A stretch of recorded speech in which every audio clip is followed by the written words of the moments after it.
అందరికీ నమస్కారం. మనం ఈరోజు బ్యాంకులో ఎన్ని రకాల అకౌంట్స్ ఉంటాయి, ఏ పర్పస్కి ఏ అకౌంట్ ఓపెన్ చేయాలి, ఆ అకౌంట్కి సంబంధించిన ఫీచర్స్ ఏముంటాయి, ఇంట్రెస్ట్ రేట్ ఎంత ఉంటుంది, అలాగే ఆ పర్టిక్యులర్ అకౌంట్కి మినిమం బ్యాలెన్స్ మెయింటైన్ చేయాలా వద్దా, ఇలాంటి అన్ని డీటెయిల్స్ కూడా మనం ఈ వీడియోలో నేర్చుకుందాం. మీరు మా బ్యాంకింగ్ ఫర్ ఎవ్రీవన్ ఛానల్కి కొత్తగా వచ్చినట్టయితే సబ్స్క్రైబ్ చేసుకోండి. బ్యాంకులలో నార్మల్గా ఈ 10 రకాల అకౌంట్స్ అయితే మనకి బేసిక్గా కనిపిస్తూ ఉంటాయి. ఇందులో ఇంపార్టెంట్ అకౌంట్స్ అయితే ఈ ఫస్ట్ 4 ఇచ్చిన అకౌంట్స్ ఏవైతే ఉన్నాయో ఇవి చాలా ఎక్కువ మంది తీసుకునేటటువంటి అకౌంట్స్. మొదటగా సేవింగ్స్ అకౌంట్ తీసుకుంటే నేను మీకు ప్రతి అకౌంట్ గురించి డీటెయిల్గా చెప్తా. సో సేవింగ్స్ అకౌంట్ అనేది ఒక ఇండివిజువల్ పర్సనల్ సేవింగ్స్ని డిపాజిట్ చేసుకోవడానికి, అలాగే అతనికి ఎప్పుడైతే అవసరం ఉంటుందో అప్పుడు వాడుకోవడానికి ఓపెన్ చేసేటటువంటి ఒక అకౌంట్ని సేవింగ్స్ అకౌంట్ అని అయితే మనం అంటాం. ఇది బేసిక్ ట్రాన్సాక్షన్స్ చేయడానికి కోసం, అలాగే మన దగ్గర ఉన్నటువంటి మనీని సేవ్ చేయడానికి కోసం ఉపయోగించేటటువంటి ఒక అకౌంట్ ఇది. ఇంట్రెస్ట్ అనేది నార్మల్గా వస్తూ ఉంటుంది, కాకపోతే ఇది చాలా తక్కువ ఇంట్రెస్ట్ ఉంటుంది. అలాగే ఈ అకౌంట్ ఉన్న వాళ్ళు మినిమం బ్యాలెన్స్ అయితే మెయింటైన్ చేయాల్సి ఉంటుంది.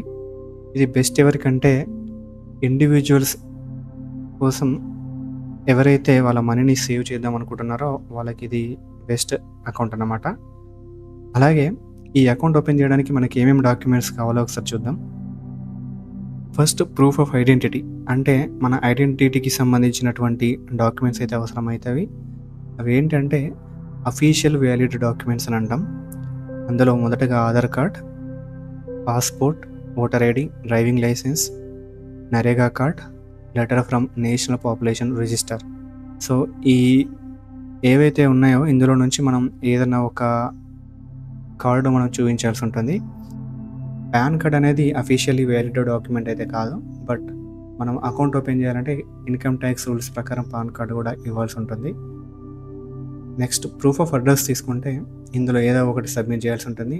ఆధార్ కార్డు కానీ, utility bill, passport, bank accounts statement కానీ, ration card, rent agreement, driving licence, ఇందులో ఏదో ఒకటి ఇవ్వాల్సి ఉంటుంది. ఇక్కడ బ్యాంక్ అకౌంట్ స్టేట్మెంట్ అంటే వేరే బ్యాంకులో మనకు ఒకవేళ అకౌంట్ ఉన్నట్టయితే ఆ అకౌంట్కి సంబంధించిన స్టేట్మెంట్ అయితే ఇవ్వాల్సి ఉంటుంది.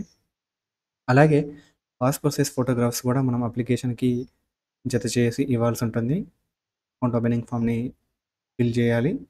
అలాగే సిగ్నేచర్ ప్రూఫ్ కింద మనం ఈ అకౌంటింగ్ ఓపెనింగ్ ఫామ్లో ఎలాగో సిగ్నేచర్ పెడతాం కాబట్టి అది ఇక్కడ సిగ్నేచర్ ప్రూఫ్ కింద తీసుకోవడం జరుగుతుంది.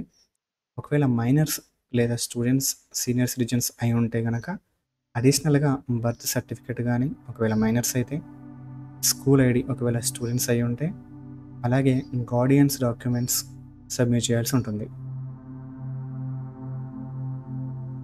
కరెంట్ అకౌంట్ అనేది సేవింగ్ అకౌంట్తో పోలిస్తే కరెంట్ అకౌంట్లో కొన్ని బెనిఫిట్స్ ఉంటాయి. అవేంటంటే సేవింగ్ అకౌంట్స్లో ట్రాన్సాక్షన్స్కి ఒక లిమిట్ ఉంటుంది, అదే కరెంట్ అకౌంట్లో అటువంటి లిమిట్ ఏమి ఉండదు. సేవింగ్ అకౌంట్స్లో మన అకౌంట్లో ఉన్న అమౌంట్కి ఇంట్రెస్ట్ అయితే వస్తూ ఉంటుంది, బట్ కరెంట్ అకౌంట్లో ఇంట్రెస్ట్ అనేది ఇవ్వడం జరగదు, ఇక్కడ మీరు చూసుకోవచ్చు. అలాగే మినిమం బ్యాలెన్స్ కూడా సేవింగ్ అకౌంట్స్తో పోలిస్తే కరెంట్ అకౌంట్లో మనం ఎక్కువ మెయింటైన్ చేయాల్సి ఉంటుంది. ఇది ఎవరికంటే బిజినెస్ ఓనర్స్కి, అలాగే కంపెనీస్ రన్ చేసే వాళ్ళకి, ప్రొఫెషనల్స్కి ఈ అకౌంట్ అయితే చాలా యూజ్ అవుతుంది. బ్యాంకింగ్ ప్యారలెన్స్లో తీసుకుంటే సేవింగ్స్ అకౌంట్, కరెంట్ అకౌంట్ ఈ రెండింటిని డిమాండ్ డిపాజిట్స్ అకౌంట్స్ అని అంటాం. అంటే కస్టమర్ ఆన్ డిమాండ్లో వాళ్ళ అకౌంట్లో ఉన్న మనీని అయితే తీసుకోవడానికి ఉంటుంది. అదే ఫిక్స్డ్ డిపాజిట్ అకౌంట్, అలాగే రికరింగ్ డిపాజిట్ అకౌంట్స్ని టర్మ్ డిపాజిట్ అకౌంట్స్ అని అంటాం. అంటే ఒక టర్మ్ వరకు ఫిక్స్ చేసి ఆ టర్మ్ తర్వాత దాన్ని క్లోజ్ చేయవచ్చు. కరెంట్ అకౌంట్ ఓపెన్ చేయడానికి ఏమేమి డాక్యుమెంట్స్ కావాలి అంటే ఇండివిజువల్స్కి లేదా సోల్ ప్రొప్రైటర్స్ తీసుకుంటే, సోల్ ప్రొప్రైటర్స్ అంటే single person running a business అన్నమాట ఇది. So PAN card mandatory, Aadhaar card, voter ID, passport, driving licence ఇందులో ఏదో ఒకటి తీసుకోవాల్సి ఉంటుంది. అలాగే మనం కరెంట్ అకౌంట్ ఓపెన్ చేసేది బిజినెస్ పర్పస్ కాబట్టి ఆ బిజినెస్కి సంబంధించిన ప్రూఫ్ అయితే ఇవ్వాల్సి ఉంటుంది. అలాగే 2 పాస్పోర్ట్ సైజ్ ఫొటోస్ కూడా సబ్మిట్ చేయాల్సి ఉంటుంది. పార్ట్నర్షిప్ ఫర్మ్ తీసుకుంటే partnership deed, address proof of the firm, అంటే ఫర్మ్ ఎక్కడ ఉన్నదో దానికి సంబంధించిన అడ్రస్ ఇవ్వాల్సి ఉంటుంది. KYC of all partners, partnership registration certificate ఒకవేళ ఉంటే కనుక ఇవ్వాల్సి ఉంటుంది, లేదంటే బెటర్. అలాగే ఫొటోస్ ఆఫ్ పార్ట్నర్స్ కూడా ఇవ్వాల్సి ఉంటుంది. ఒకవేళ కంపెనీ అయి ఉంటే, whether it is a private or public limited company అయి ఉంటే, pan card of the company, certificate of incorporation, memorandum of association, articles of association, board resolution, directors KYC, signatories, company address proof ఇవి submit చేయాల్సి ఉంటుంది. ఒకవేళ trust కానీ NGO society ఇలా ఏదైనా అయి ఉంటే ఇలా వాటికి సంబంధించిన registration certificate, trust deed of constitution, plan of the trust or society, KYC of trustees, address proof, resolution to open account ఇవి సబ్మిట్ చేస్తే వాళ్ళు కరెంట్ అకౌంట్ బ్యాంక్లో ఓపెన్ చేయడం జరుగుతుంది. ఫిక్స్డ్ డిపాజిట్ అకౌంట్, మన దగ్గర ఒక సమ్ ఆఫ్ మనీ ఉన్నది, అది మనం ఒక లాంగ్ టర్మ్కి ఫిక్స్ చేసుకుంటే దానికి మన ఇంట్రెస్ట్ అయితే సర్వ్ చేయడం జరుగుతుంది బ్యాంక్ వాళ్ళు. సో ఇది చూసుకుంటే main purpose of the fixed deposit ఏంటంటే to deposit money for a fixed tenure. ఒక ఫిక్స్డ్ టెన్యూర్కి మనం అమౌంట్ని ఫిక్స్ చేస్తే ఆ టర్మ్కి రేట్ ఆఫ్ ఇంట్రెస్ట్ అయితే ఎంత ఉందో అది మనకి సర్వ్ చేయడం జరుగుతుంది. ఎన్స్ fixed interest over a specific period. So ఈ ఇంట్రెస్ట్ రేట్ అనేది బ్యాంక్స్ని బట్టి వేరీ అవుతూ ఉంటుంది. మినిమం డిపాజిట్స్ అనేది బ్యాంక్ని బట్టి చేంజ్ ఉంటుంది. టెన్యూర్ వచ్చేసి మినిమం 7 డేస్కి మనం ఫిక్స్ చేసుకోవచ్చు, మ్యాక్సిమం 10 years వరకు అయితే ఫిక్స్ చేసుకోవచ్చు. బ్యాంక్ ఎగ్జామ్స్లో తీసుకుంటే ఈ ఫిక్స్డ్ డిపాజిట్ టెన్యూర్ మీద చాలాసార్లు క్వశ్చన్స్ అయితే అడుగుతూ ఉంటారు. ఇది ఒకసారి మనం గుర్తుంచుకోవాలి. ఈ ఫిక్స్డ్ డిపాజిట్ అకౌంట్స్ అనేది ఎవరైనా ఫిక్స్ చేయవచ్చు, ఇండివిజువల్స్ కావచ్చు.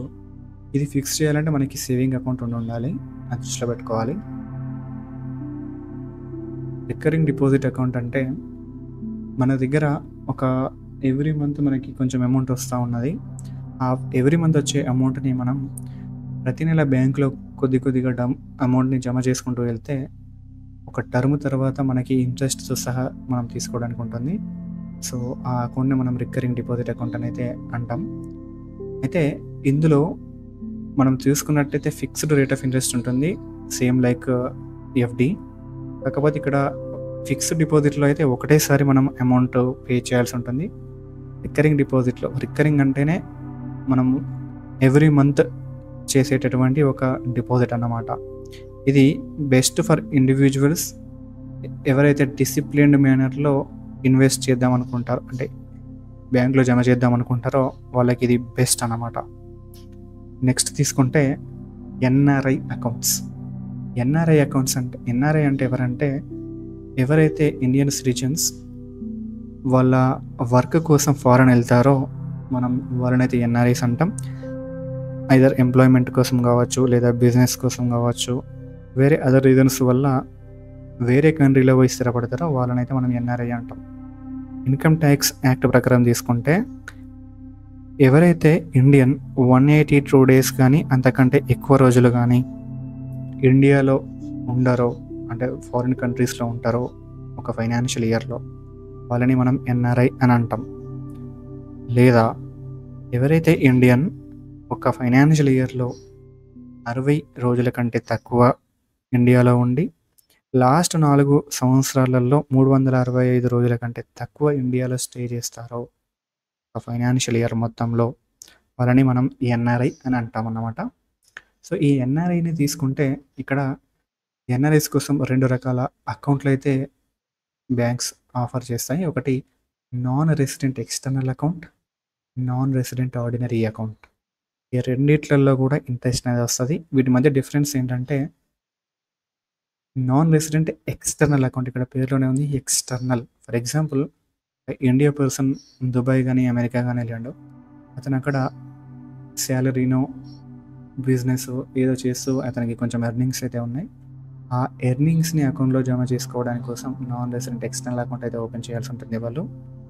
ఒకవేళ ఇక్కడ ఉన్న పర్సన్ దుబాయో అమెరికానో వెళ్ళాడు, అతను వెళ్ళిన దేశంలో కాకుండా ఇండియాలోనే ఎర్నింగ్స్ ఉన్నాయనుకోండి, రెంట్ కావచ్చు, ఇక్కడ ఏదైనా బిజినెస్ రన్ చేసేయడం కావచ్చు, ఇట్లా వివిధ రకాలైన ఇన్కమ్ ఆయనకి వస్తున్నట్టయితే ఇట్లా దాని పర్పస్ కోసం ఎన్ఆర్ఓ అకౌంట్ అయితే ఓపెన్ చేయాల్సి ఉంటుంది. అలాగే best for Indians working or living abroad, అంటే ఎవరైతే అబ్రాడ్‌లో ఉన్నారో వాళ్ళ కోసం నథింగ్ బట్ ఎన్ఆర్ఐస్ కోసమే ఉన్నటువంటి అకౌంట్స్ అన్నమాట ఈ 2 కూడా. Next demat account. Demat account అనేది ఈ మధ్య చాలా పాపులర్ అయినటువంటి అకౌంట్. ఒకవేళ ఒక పర్సన్ స్టాక్స్‌లో గానీ, బాండ్స్‌లో, మ్యూచువల్ ఫండ్స్‌లో ఇన్వెస్ట్ చేద్దాం అనుకుంటే డీమ్యాట్ అకౌంట్ అనేది కంపల్సరీగా ఉండాల్సి ఉంటుంది. డీమ్యాట్ అకౌంట్ ఫీచర్స్ తీసుకుంటే ఇది మన ఇన్వెస్ట్మెంట్స్‌ని ట్రాక్ చేయడానికి, మానిటర్ చేయడానికి ఉపయోగపడుతుంది. దీనికి ఇంట్రెస్ట్ అనేది ఎటువంటిది కూడా బ్యాంకర్స్ అయితే ఇవ్వరు. మినిమం బ్యాలెన్స్ కూడా మనం ఏం మెయింటైన్ చేయాల్సి ఉండదు. బట్ ఆ అకౌంట్‌కి ఫీ అయితే పడతా ఉంటుంది. ఇది best for individuals who invest in the stock market. అలాగే ఎవరైతే సెక్యూరిటీస్‌ని పర్చేస్ చేద్దాం అనుకుంటారో వాళ్ళకి ఈ అకౌంట్ అయితే ఉపయోగపడుతుంది. డీమ్యాట్ అకౌంట్ లేకుంటే మనం మ్యూచువల్ ఫండ్స్‌లో గానీ, స్టాక్స్‌లో, బాండ్స్‌లో ఇన్వెస్ట్ చేయడానికి కుదరదు. Joint account. Joint account nothing but ఇది ఒక సేవింగ్ అకౌంట్. కాకపోతే సేవింగ్ అకౌంట్ అనేది ఇండివిజువల్స్ ఓపెన్ చేసేటటువంటి అకౌంట్. జాయింట్ అకౌంట్ అనేది ఒకరు లేదా అంతకంటే ఇద్దరు ఓపెన్ చేసేటటువంటి ఒక అకౌంట్ అన్నమాట ఇది. సో ఇందులో తీసుకుంటే సేమ్ మన ఎస్బీకి అయితే ఏ విధంగా ఇంట్రెస్ట్ వస్తుందో ఇందులో కూడా అలాగే ఇంట్రెస్ట్ అయితే రావడం జరుగుతుంది.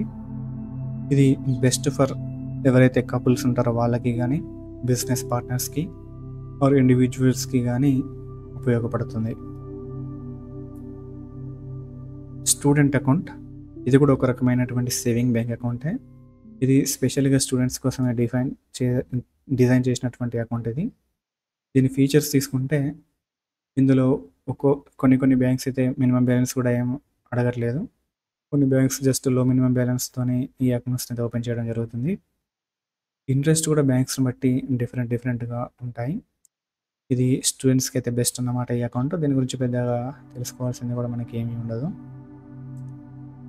శాలరీ అకౌంట్ అంటే ఎవరైతే వాళ్ళ శాలరీ ఎవ్రీ మంత్ వచ్చే శాలరీ ఉంటుందో అది బ్యాంక్‌లో క్రెడిట్ అయ్యేటట్టుగా ఓపెన్ చేసే అకౌంట్‌ని మనం శాలరీ అకౌంట్ అంటాం. శాలరీ డైరెక్ట్‌గా ఈ అకౌంట్‌లో పడుతుంది. మామూలుగా ఈ శాలరీ అకౌంట్స్ ఎక్కువ ఎస్బీఐలో అయితే ఉంటాయి. దీనికి ఇంట్రెస్ట్ కూడా మనం సర్వ్ చేయాలి అంటే బ్యాంకర్స్ సర్వ్ చేస్తారు. మినిమం బ్యాలెన్స్ కూడా normal compare to other accounts ఇందులో చాలా తక్కువ మినిమం బ్యాలెన్స్ అయితే మెయింటైన్ చేయాల్సి ఉంటుంది. వీళ్ళు ఎప్పుడు కావాలనుకున్నప్పుడు దాన్ని డిపాజిట్ విత్డ్రా చేసుకోవచ్చు. ఎప్పుడు కావాలనుకుంటే అప్పుడు ఈ శాలరీ అకౌంట్స్ మీద పర్సనల్ లోన్స్ కానీ, హౌసింగ్ లోన్స్ కానీ కూడా వాళ్ళు అప్లై చేసుకోవడానికి ఉంటుంది. Digital or online account. ఇప్పుడు బ్యాంకింగ్ అనేది టోటల్గా డిజిటలైజ్ అవుతుంది కాబట్టి ఈ డిజిటల్ ఆన్లైన్ అకౌంట్స్కి చాలా పాపులారిటీ అనేది వచ్చింది. ఇది మనం ఇంట్లో ఉండి కూడా అకౌంట్ను ఓపెన్ చేసుకునే విధానం అన్నమాట. మనం ఫిజికల్గా బ్యాంక్ని విజిట్ చేయాల్సిన అవసరం లేదు. మన మొబైల్లోనే ఉండి బ్యాంక్ స్టేట్మెంట్ని యాక్సెస్ చేయడం, బ్యాలెన్స్ ఎంక్వైరీ చేయడం, సో ఇటువంటి ఫీచర్స్ అన్నీ కూడా ఇందులో ప్రొవైడ్ చేయడం జరుగుతుంది. ఇందులో కూడా interest rate normal compare to other products లాగానే ఇక్కడ కూడా ఇంట్రెస్ట్ ఇవ్వడం జరుగుతుంది. ఎవరికైతే బ్యాంక్కి ఎక్కువ వెళ్ళడం ఇంట్రెస్ట్ ఉండదో, ఫిజికల్గా పోయి కలవడం, బ్యాంకర్స్తో ఆ క్యూస్లో ఉండడం ఇంట్రెస్ట్ ఉండదో, లేదా ఎవరైతే టెక్నికల్గా గుడ్ నాలెడ్జ్ ఉంటుందో వాళ్ళు ఈ అకౌంట్ని ఈజీగా ఇంట్లో ఉండి ఓపెన్ చేసుకోవచ్చు.